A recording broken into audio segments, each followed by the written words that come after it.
the government of Egypt is continuing to violate the rights of civilians in the areas of repression, as well as attacking the civilian gatherings and abusing the laws of combating terrorism.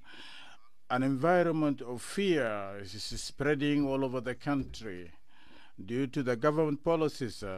The legal policies of Egypt contains laws like the anti-terrorism laws, laws of internet crimes, and other laws.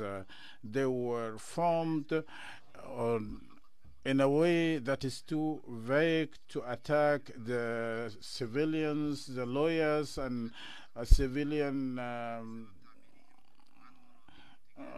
people who want to express their opinions about the political situation.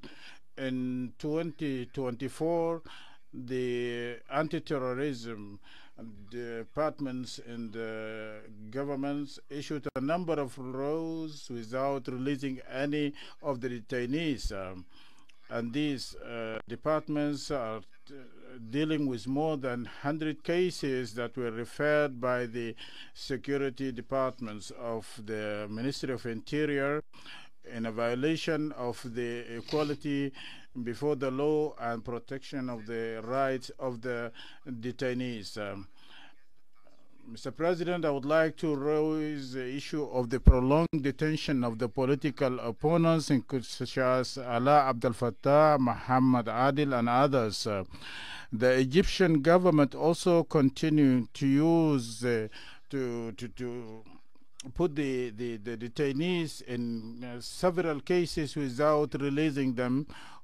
And this prolongation of keeping the detainees in custody, such in people like former presidential contestants, is continuing to violate human rights of the people.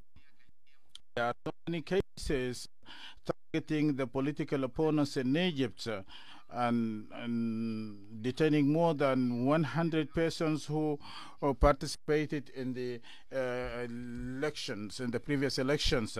The government of Egypt also continued to detain many people who were supporting the Palestinian cause, in addition to journalists like Muhammad Hadi, Ashraf Omar, and others, just because they are criticizing the regime. Many of the civilians who are suffering from the economic and social situation were targeted and detained. On another area, the torture in Egypt is prevailing in the different detention centers, besides the deterioration situation of the prisons like prison of Badr and the 10th of October.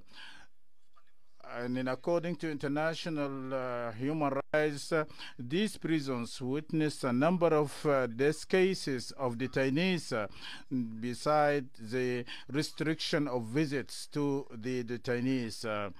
And accordingly, many cases of hunger strikes are very common in the Egyptian prisons.